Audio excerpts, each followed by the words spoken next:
Hey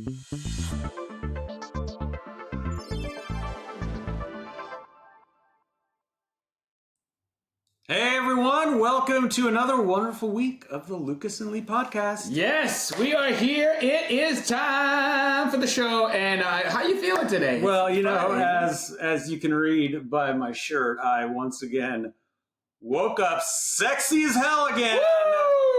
You know, it's a burden. It is a burden to wake up in the morning this sexy. I can only imagine. The one thing I just would wonder how sexy you'd be if you could work the pole. I mean, you tried working the pole? No, but you have. Yes, I have. You have not lived until you worked the pole. We need to get Lee on the pole. You know, I don't need to be on the pole, nor do I need to see anyone on the pole, unless it is in the privacy of my own home. Well, just so you know, Fit Lurie has a portable pole. So we could bring the pole over here to your house and we could have a little pole party. Is Fit Lurie going to be the one on the pole? Yeah, she might be the one on the pole. Watch it. The Fit Lurie fan club is going to come after me again. Heck yeah. They are 100% going to come after me again. So, you know, Lucas, not only am I proud that I woke up sexy as hell again this morning, I am proud of all the shit I have accomplished. You should be. I am proud of all the shit. Now, I was strolling through the gram, where I found this wonderful shirt. Yeah. Only on Instagram. I saw it, and I'm like, that shirt has Lee written all over it. But Ilona Mayer, the breakout star of the U.S. women's rugby team, did a interview with Just Women's Sports. And in the interview, she talked about imposter syndrome. Yeah. And a lot of people suffer from it. A lot of people suffer from imposter syndrome. And the fact that she doesn't have it, that she is 100% proud of what she has accomplished, and she is not afraid to yell it from the rooftops.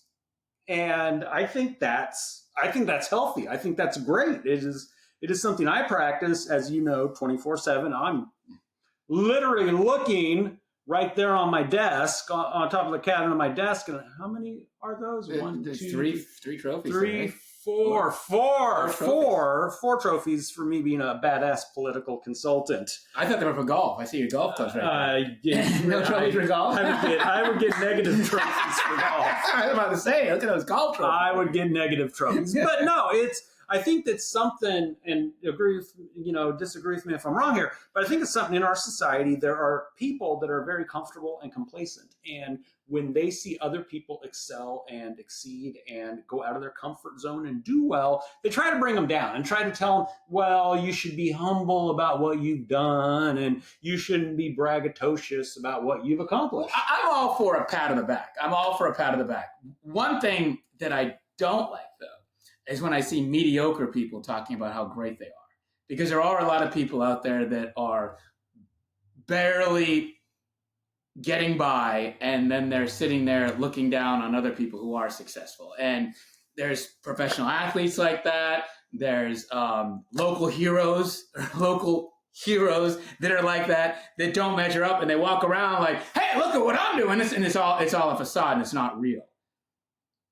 Well, you know, I actually had to grow up in that kind of mentality. I've been very open about, growing up in good old Hillmar, California. And Land of champions. I can land of cheese. And I can literally count on one hand, maybe two, the amount of people that I went to school with in my graduating class that actually decided I am going to go away to college. I am going to branch out and go out of my comfort zone and go somewhere else to go to school at. And I can tell you 100% that you were made to feel like, well, what, do you think you're better than us? And that was kind of reinforced a little bit. Oh, well, you think you had to go to fancy private school. You're better than us. You couldn't stick around here and go to Stanislaus State, which is a fine university. Oh, don't get me wrong. Very, very fine institution of higher learning. But they make you feel bad for the fact that you see that you want to do better for yourself, that you want to achieve. And when you do achieve it, you're out there saying, hey, look, I got one of my trophies up there is one of my awards up there is the Reed Award for having the best TV ad for a state legislative race in 2022. And there will be people out there that say, well, you shouldn't put that out there. You shouldn't brag about it. Yeah, I'm going to brag about it. Well, those people are people that you shouldn't associate with. I mean, you are who you associate with. So if you associate with losers and do-nothings, they're always going to cut you down. They're always going to say, why you can't do this, you can't do that. So you should hang out with people who match your energy. And when you hang out with people who match your energy, you'll find you get a lot more you'll get better communication. You'll have a lot more fun. You'll be a lot happier. Losers will always try to drag you down. Yeah, they will because they enjoy being comfortable in not leveling up. Yeah. And we talked about it last episode about when I had to level up after my ex-wife dropped my ass. But there are people out there who are very comfortable where they're at in life and not leveling up. And that's fine. If that's for you, that's fine. Those people are called losers. No. I'm not gonna. You should always strive to be the best version of yourself. I will discuss who the losers are. Look, there are people who are very fine and comfortable with their place in life and where they're at. But if they're making you feel bad about it, those are the losers. Those are the losers. People who are very fine and comfortable with where they're at and they're like, I'm here and I'm gonna stay in my small town or where I grew up or whatever. I'm gonna stay in my job. You can still accomplish a lot in a small town, though. Yeah, you absolutely can. I'm not talking about people that are just staying in their small town. No. I'm using that as an example. People that are pointing the finger, like going, those are it is people who like to stay complacent and then in reality aren't comfortable staying complacent, aren't comfortable with the fact that they plateaued in high school or whatever it is. And they peaked in high school. Bruce Springsteen has a song about that. Glory days. Wasn't that what Back to the Future was all about? Yeah. I mean, it's the plot of an entire movie franchise. But it's those people who peaked in high school or just have plateaued in life and they see people they grew up with, people that were in their in their circle or whatever, their age group, their peers, they see their peers excelling and leveling up and they're like, well, I'm going to make you feel bad. Yeah. I'm going to make you think that you think you're better than us. And you know what? If I'm better, I'm better. Big whoop-de-doo. But we can quote Emily Dickinson. Go for it. When she said, no one can make you feel inferior without your consent. That is 100% correct. Yeah, so don't let anybody dictate how you feel. Don't let anyone else dictate how awesome you are. Yeah, exactly. Speaking of things that aren't awesome, are people that are demanding closure when a relationship ends. Yes. Because you can't always get closure from everything. I know a lot of people expect closure when a relationship ends, but you can't expect closure when a relationship ends, just like you can't expect closure when you lose a job, when you lose a friend, when friendships end. I mean, everything comes to an end at some point in time. Everything ends. That's the one thing that's inevitable in life, is that stuff will end. And look, I used to be in that category, and obviously we have discussed on this podcast many times that I am indeed relationship challenged. I think a lot of people, even people in relationships, are relationship challenged. There are a lot that are. Yeah, but I get the award for relationship challenge. It's right over there. It's the trophy. It's right over there. It's the trophy right up there. That's the number 5 trophy. I used to be in that. Where you demanded closure? Where I wanted closure. I literally wanted the person I was with to explain to me what went wrong, and it would eat away at me that I did not get closure. And then my divorce happened. And, when my ex-wife divorced me, she simply said, I just don't want to be in a marriage anymore. She could not point to one thing I did wrong. She just said, I didn't want to be in a marriage anymore. Yeah. And I wasn't going to get closure. I was not going to get closure from her. And that's fine. She tried to say all the right things, that I did everything I could to make her happy, that I'm blah, I'm this and that, I'm wonderful. I've got. Don't you kind of hate that though? I kind of like, when you're breaking up with me, I thought, we had a boss in our building, and when he would fire you, he'd be like, hey, we appreciate the time we had here. Here's your final check. Good luck. And it's over. And that's really how a breakup should be. Because I don't want to hear how great I am. Because if I was great, you wouldn't be breaking up with me. Honestly, at just one of these days, I would love someone I was dating if they did end it. Just say, you know what, Lee, you're a big asshole. Get lost. Yeah. I think when it was patronizing, because the thing is, when you're getting fired from work, you don't want to hear how great you were because, the thing is you're not great because they wouldn't be firing if you were great.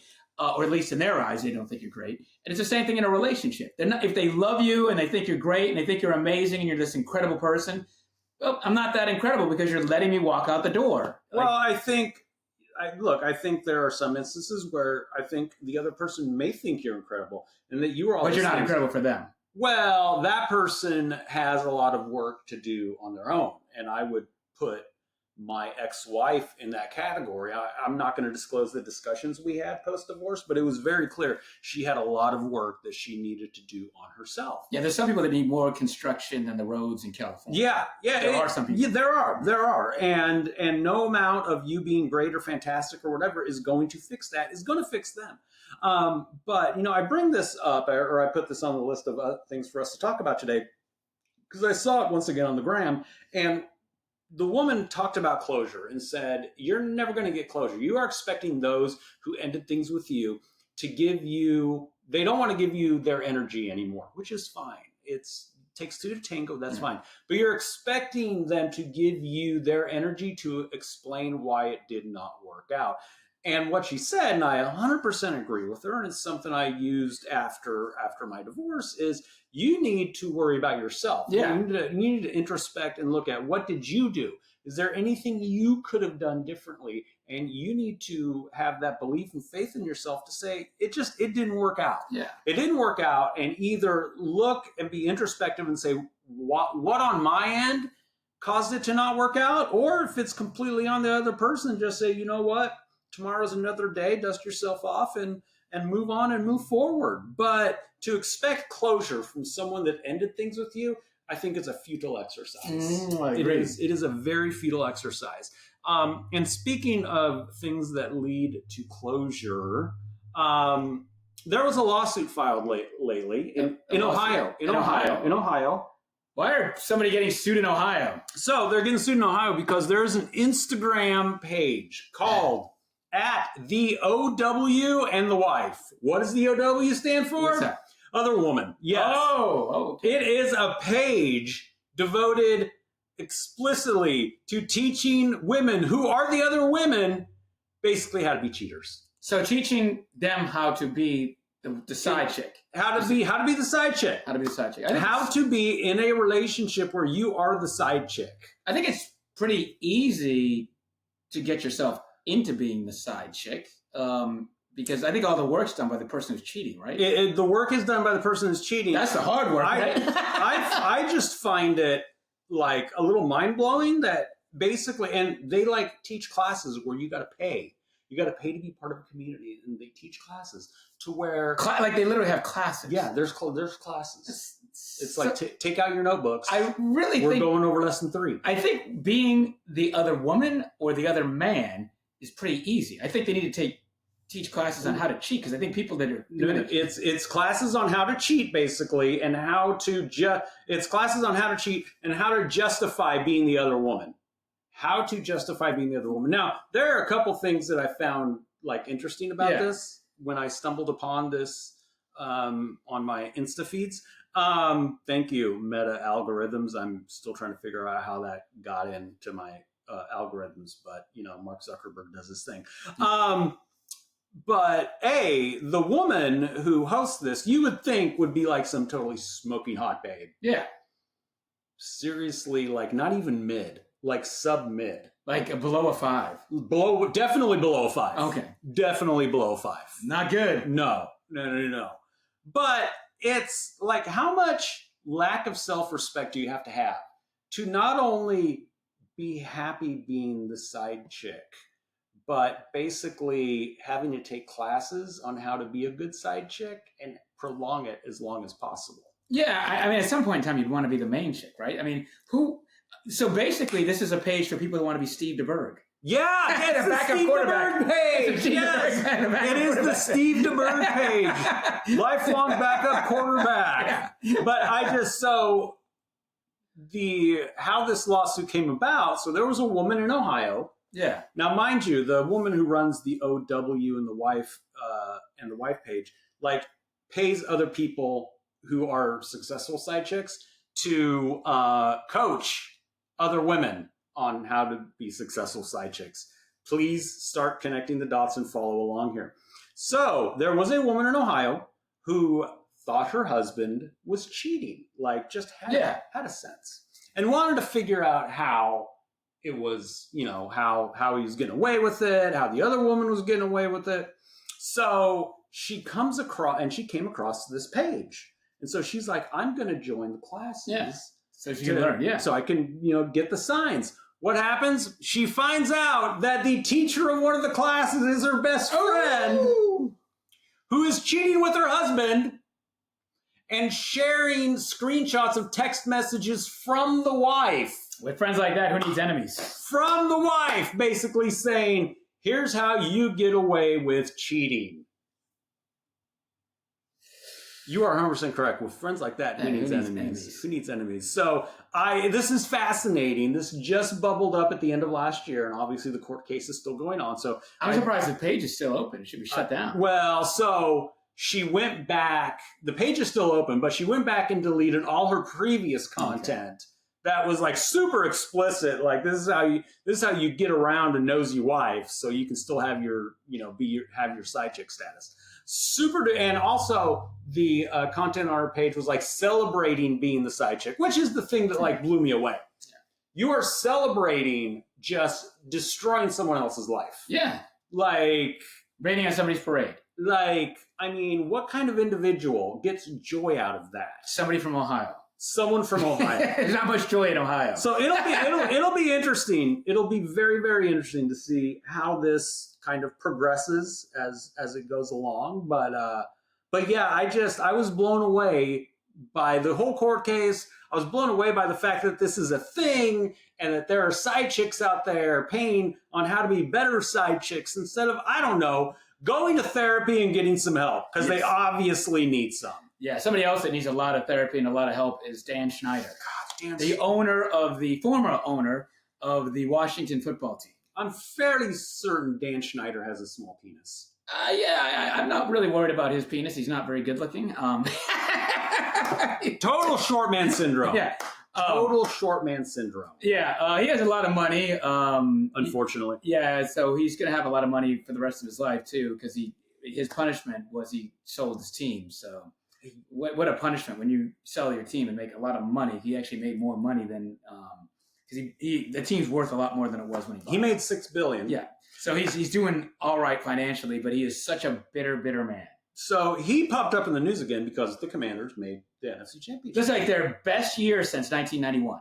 Best year since they won the Super Bowl with Mark Rippon at quarterback in 1991. Although there's a lot of people that will say this is their first time doing anything because all of those accomplishments were under the Redskins name. It was under the Redskins name.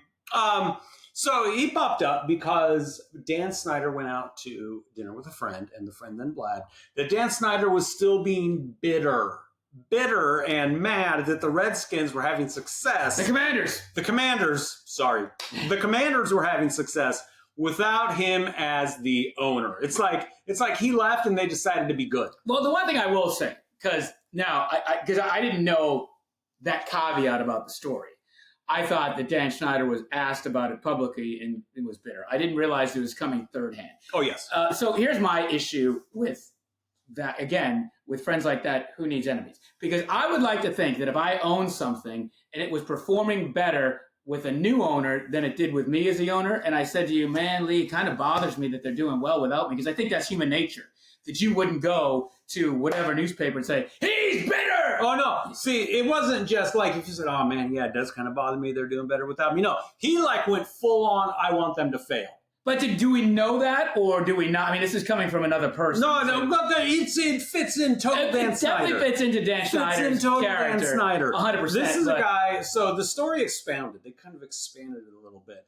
So the day that the sale of the Redskins was supposed to be final, he was throwing such a temper tantrum. Yeah, he loved the team. He loved himself. He loved himself, but he bought the team, and because he was a fan. He was a big fan of that team, and he destroyed the team. Such a temper tantrum that the day they were supposed to wire over $6 billion, I repeat, $6 billion, not 6 million, not 6,000, $6 billion. The day they were supposed to do that, that it was he refused to give over his bank routing numbers. Oh my gosh. I would be so happy if somebody give me $6 billion or $6 billion, right? So, yeah. I'd be so happy if somebody was sending me $6,000 right now. $600. I'd take $600. He refused to send it over, and it was Joe Gibbs. Joe Gibbs had to step in and tell him he had to do this, and begged and pleaded with him to finally. The great Joe Gibbs. The great Joe Gibbs. Now the owner of a racing team. Yeah. 3 Super Bowls, right, for Joe Gibbs as a coach? Does he have 3 as a coach. Yeah. 2 that he. 3. No, he won 3. 82, 87, 91. Yeah. Joe Gibbs 3. Went to 4, lost to the Raiders in 83. Yeah, that's right. Yeah. But it just, this whole episode just showed exactly how small and petulant Dan, he was that way since he first got the team. He was an awful. He once left a box of melted ice cream, vanilla ice cream, outside of Mike Nolan's. The great Dick Nolan's son. Yeah, the former coach of the 49ers, who was the defensive coordinator of the Redskins, left a box of melted ice cream out, vanilla ice cream, to complain about his defense. Oh my God. A child. The guy, I know he made a lot of money in business, blah, blah, blah. Emotionally. He inherited a lot, though, too. Emotionally, this man is a child. Yeah, absolute childish behavior. Horrible. I don't know. Who do you think, because the Commanders actually doing well now, but who do you think was a worse organization, the Redskins or the A's under John Fisher? Oh, the A's under John Fisher, 100%. You think? I don't know. I think they run neck and neck. I think both are pretty bad. Well, the A's made the playoffs. Like, here's the thing about the A's. Okay, can I bitch about the A's fans for a second? Go for it. 2000, 2001, 2002, 2003, 2006, 2012, 2013, 2014, 2018, 2019, and 2020. Those are all the years the A's made the playoffs from 2000 on. A lot of those were under John Fisher, too. And in those years, between 2000 and 2004, they drew 2 million every year. After that, they drew 2 million once. They made the playoffs more than the San Francisco Giants have since 2000. And they've drawn over 2 million once since 2005. Well, I think A's fans got sick and tired of an ownership that tried to extract as much as possible out of the team without putting into the team. You got to remember, the A's fans were used to for the longest time to the Haas family, and Walter Haas saw the A's as a community organization. Again, okay, not to interrupt. Under Walter Haas, they never drew 2 million fans until 88. They drew 2 million fans in 88, 89, and 90, 91, 92, and then 93.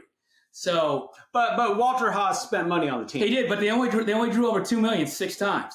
They got so they haven't been a team that in the 70s when Charlie Finley owned them and they won back-to-back championships. There's only 2 3-peats in baseball history. 2 3-peats in baseball history. It's the Yankees and the A's. The Yankees did it twice. The A's did it once. In that run in the 70s, they didn't draw over 1 million. Well, I mean, it's Oakland. Yeah, I know, but like, so when people complain about the team leaving and they say, well, they're not putting money into the team or they're not putting money into the stadium. Well, the Cubs had an awful run of teams. The Cubs did not compete ever. The Cubs competed in 69. Other than that, they were bottom feeders until 1989. No, 84. They made 84. 84. So 84 and 89 and 69. Other than that, they were bottom feeders, and the ownership was horrendous. Horrendous. And they always had fans in their stadium. Well, I think part of it goes to the type of city they were in. Look, Oakland shares a lot of similarities with Stockton in regards to the fact that I think the residents of their city are like in a constant doom cycle. Okay, well, Baltimore's a constant doom cycle, and in the 1980s, Baltimore was drawing over 2 million fans. But Baltimore has history. The A's have 3 back-to-back championships. They got three championships. East Coast, and from a guy who has lived on the East Coast, I can tell you, East Coast mentality, West Coast mentality, 2 very, very different. The Dodgers drew 3 million every year. Look, if you put UCLA and USC on the East Coast, They are selling out every football game every single time they have a home game. You put them in LA on the West Coast, they could have an undefeated team, and that stadium will always be healthy. USC has some great fans. I think USC draws pretty well. Alumni. They have great alumni. Yeah, they draw pretty well, and the Dodgers draw over 3 million fans, and the Angels, who are a crap organization, draw over 2 million every single year. The A's people did not care. They didn't go to the games. I was at the games. I was there. I was at the A's games, and I was one of the only people that went. Nobody cared. I will tell you this. So in 2012, which is one of their famous years, right? They drew 1.4 million that year. Or it was 1.4 or 1.6 million. I was at a game the last Saturday of the season. They were playing the Mariners, and they were on a run to win the division. It was like the hottest team in baseball. The A's were so hot. I was there on a Saturday, and they had 19,000 on a Saturday during the run. You cannot expect that an owner is going to be cool with that. If the A's drew 2 million fans every single year from 1995 on, they wouldn't have left Oakland. I think they still would have left Oakland. I don't believe that. If they played in a dilapidated, and part of this goes on the Oakland city government. The city government as well. They played in a dilapidated stadium. I mean, John Gruden would talk about how they would have cats to go after the rats in the Oakland locker rooms. I mean, they played in a dilapidated. Yeah, it's both. It's ownership. And the city. And city council for the longest time was too busy in Oakland virtue signaling instead of, we have this team that can be an economic driver. What are we going to do to keep them here? They kept on virtue signaling and dragging their feet, thinking they would never leave. No, they're never going to leave. So let me go virtue signal on this because I want to run for higher office, instead of doing their job and keeping a civic city treasure, making sure they don't leave to Sacramento or Las Vegas.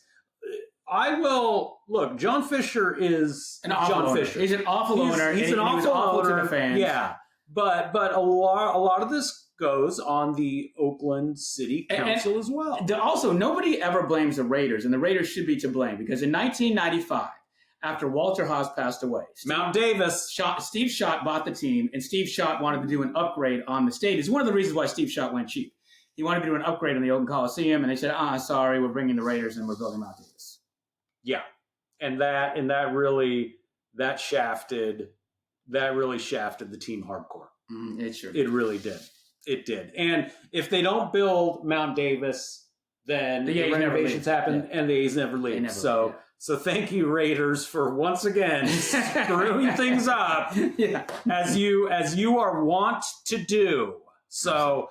With that, we've covered a lot of things today. Yeah, it's a great show. It was a great show. We've covered the fact that I woke up sexy as hell again. I have to control myself, and I'm next time. If you want to replace yourself with Fit Lurie after saying that'd be great. That would be awesome. That being said, Lucas, take it away for the worst week ever. I have to give it to Jordan Tucker. Jordan Tucker's a schmuck. Jordan Tucker, the kicker for the Ravens, he's actually possibly he had a rough year this year, and I know why now.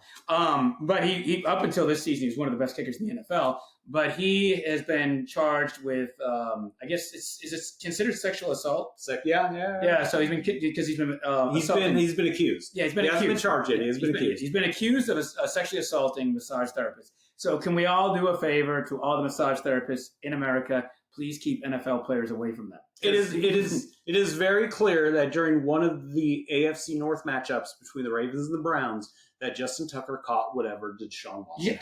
Yes, Deshaun Watson. Yeah, they're two peas in a pod. I mean, you're correct. I mean, the guy is taking advantage of the fact that he's an NFL player and he thinks women are going to go goo goo gaga over him, and basically acted like a complete jackass. And remember, you're a kicker.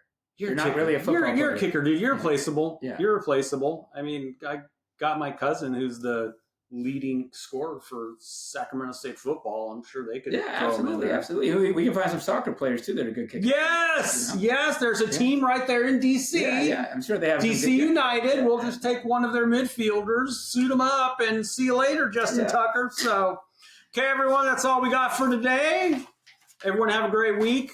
And I don't want to be the only one waking up sexy as hell again. I want everyone else out there to be waking up sexy. I'm going to try my hardest. Fantastic. Have a great week, everyone.